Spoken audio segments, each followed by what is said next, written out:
Donc Marc Kremianowski, actuellement retraité et chef d'entreprise, toujours, hein, retraité et chef d'entreprise.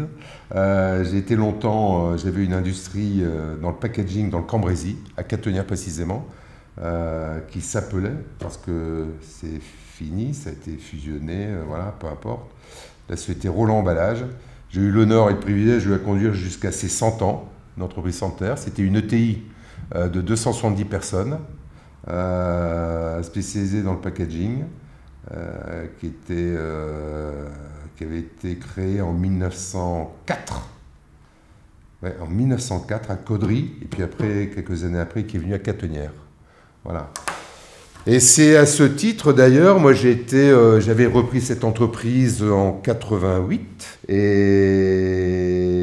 de fait, comme c'était un beau petit bateau dans le Cambrésis, 270 personnes, j'ai rejoint très vite la Chambre de commerce, je pense aux alentours de 89, comme membre associé au sein de la Chambre de commerce du Cambrésis, à la grande époque où on était, je crois, 13 chambres dans notre département. 13 chambres, voilà.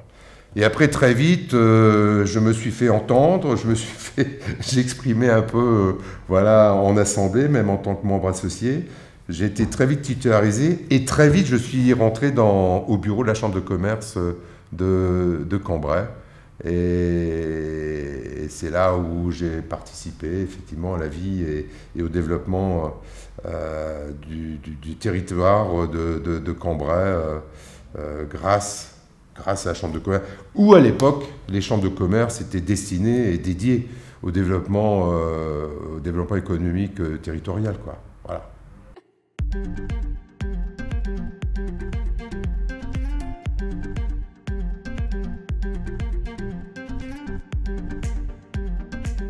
Ce qui nous a marqué beaucoup et impacté quand même, c'était la fermeture de la base d'Épinois, où il y a une grosse mobilisation le jour où la décision a été prise de fermer la base d'Épinois, parce que je ne sais plus combien de militaires il y avait, donc en emploi direct, des familles, les écoles, voilà, tous les services annexes et connexes à la base d'Épinois. Effectivement, ça a impacté fortement le Cambrésis. Bon, aujourd'hui, on est parti après X années d'attente et de réhabilitation avec le projet Yves-Allais, hein, de M. Taïeb, de David Taïeb. Mais c'est vrai que c'était des moments assez durs. Alors on a vécu effectivement des belles époques, parce que où il y avait le développement de Caudry, le développement de Cambrai, c'était plutôt, entre guillemets, il y avait une vraie dynamique. Et on avait vraiment un vrai rôle à jouer. Et notre rôle, vraiment, on le prenait en pleine main, quoi. Et on était vraiment des partenaires du développement économique local. Ce qui a aujourd'hui a un peu changé, vu que ce sont les comités d'aglo qui ont pris le lead là-dessus aujourd'hui.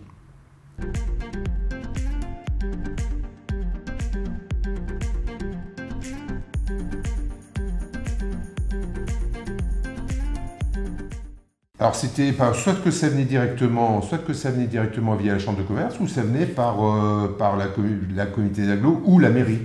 Et donc il y avait quand même un dialogue qui se faisait, heureusement, entre le politique et l'économique. Et puis, et là, on se répartissait les compétences en fonction d'eux, et après, le projet se construisait en commun. Mais il y avait deux portes d'entrée, deux portes d'entrée à l'époque. C'était direct Chambre de commerce, ou alors la mairie, ou les communes, voilà.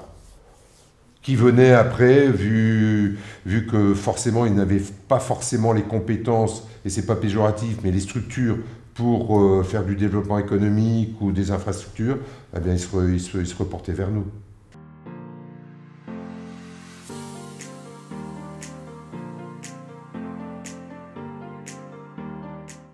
Oui, concernant la fusion de Cambrai, avec la fusion de Cambrai avec la Chambre de Valenciennes et Sambre-et-Venot à Vennes-sur-Helpe, oui, ça s'est fait avec un peu de... Il y a eu un peu de tension, hein, avant que tout soit acté et qu'on avance tous ensemble sur le même chemin. Moi, j'ai jamais bien compris, on voulait se rapprocher d'Arras. Alors, on avait mis en avant peut-être l'industrie agroalimentaire et autres. alors qu'on avait des études, il y avait eu des études de sortie à l'époque de flux, au niveau téléphonique, au niveau routier, où c'était... Mais c'était, je dirais, c'était d'une évidence, où on voyait bien que le Cambrésis allait tout naturellement vers le Valenciennois pour aller chercher du service, des compléments d'activité, des compléments, voilà, et que ça se faisait, mais c'était tout naturel ce rapprochement quand on faisait l'analyse des flux. Mais ça s'est fait quand même dans la douleur. Moi, je vais vous rappeler quand même un petit mail parce que c'était, mais c'est plutôt un clin d'œil, hein, parce que seul le résultat compte. Et j'avais fait à l'époque un petit mail parce que j'étais membre du bureau. Et le 30 octobre 2007, je fais un mail à Jean, notre président, mon président. Je dis Jean, à la lecture de certains mails que je voyais circuler forcément au niveau du bureau, j'ai l'impression que notre rapprochement avec Valenciennes est vécu comme quelque chose de terrifiant. Alors forcément, mon humour parfois provocateur, et je mets entre parenthèses, il est vrai qu'on s'approche d'Halloween. Pour ma part, j'en resterai pour l'instant, comme il était décidé au bureau, à ce que le Cambrésis soit légitimement représenté dans la nouvelle chambre et que l'on ait une sorte d'assurance concernant nos permanents, tout au moins à court terme, et que l'on se serve de Marquion comme projet commun. Le port de Marquion. Voilà. Il faut construire, en conclusion, un avenir pour notre territoire sans a priori, mais néanmoins, nous devons être vigilants et bâtir ensemble une grande chambre et nos Cambrésis pour ne pas perdre notre identité. Voilà, ça c'était le 30 octobre 2007. Et après, forcément, il y a eu l'AG du 20 novembre, donc 3 semaines après, un petit mois après, l'AG du 20 novembre, où il a été décidé, lors de la dernière assemblée du 20 novembre 2007, nous avons délibéré pour lancer le processus de fusion avec les CCI d'Avesnes et du Valenciennois en début de semaine. Ces deux chambres ont elles-mêmes délibéré en même temps. Donc le 20 novembre, il y a eu des délibérations en commun sur les 3 chambres locales pour dire, tiens, on acte la fusion. Voilà. Mais ça a été un combat, quand même, ça n'a pas été simple, il y a eu de la résistance. On a eu peur, le Cambrésis avait peur que Valenciennes mange tout, que c'était le grand méchant loup qui voulait s'accaparer et avoir le lead sur tout le territoire. Bon, avec le recul, on s'aperçoit qu'on est loin de ces comment dirais-je, de ces peurs qu'il y avait à l'époque. Aujourd'hui, on travaille en totale transparence et au contraire, on voudrait encore mieux travailler avec le Cambrésis.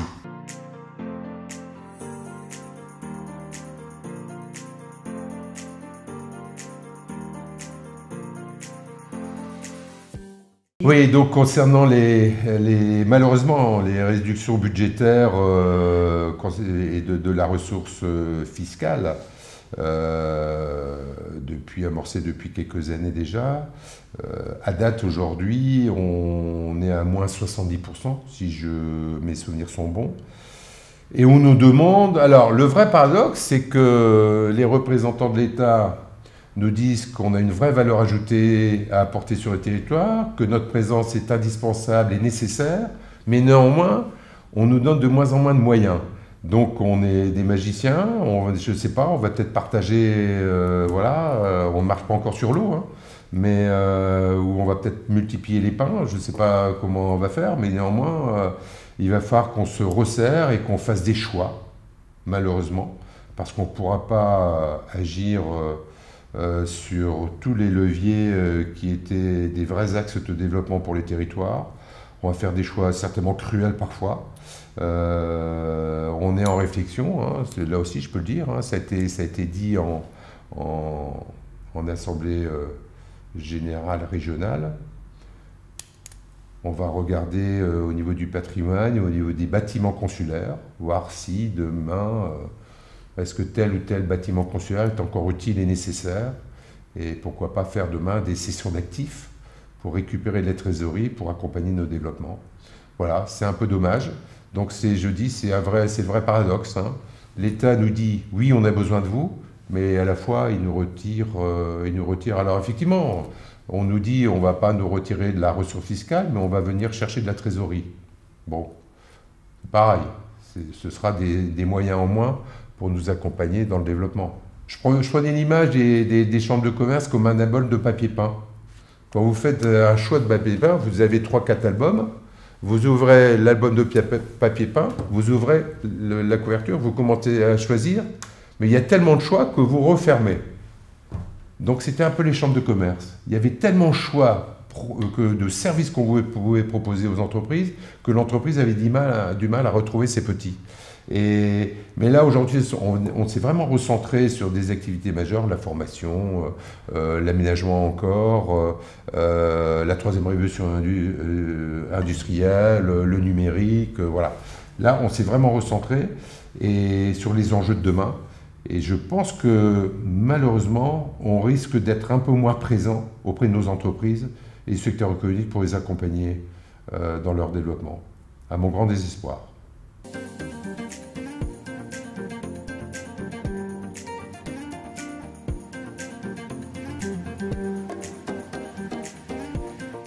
Moi, j'étais président de la création-transmission depuis des années. Et je disais que sur la création, il existait beaucoup de choses, et sur la transmission, il n'y avait rien. Et je suis très heureux qu'aujourd'hui, je suis très heureux et je suis très heureux de présider cette commission, où là, vraiment, on se polarise sur la transmission et la reprise. Et là, on est dans le concret, on est dans du concret. Et on a tous les partenaires autour de la table on a la région, on a le FRG, on a l'ordre des experts comptables, les commissariats aux comptes au niveau régional, on a des banquiers qui nous rejoignent autour de la table au niveau de cette commission, parce que cette problématique transmission-reprise, c'est un vrai sujet de demain qui est synonyme d'emploi, emploi en péril ou pas, mais allez, à moins de 5 ans, on a 136 000 emplois, voilà, à surveiller, parce que sinon, si on n'accompagne pas le dirigeant dans sa réflexion et dans sa mise en place de transmission, de reprise, ça risque de faire mal à notre économie locale. Et ça, c'est un phénomène national.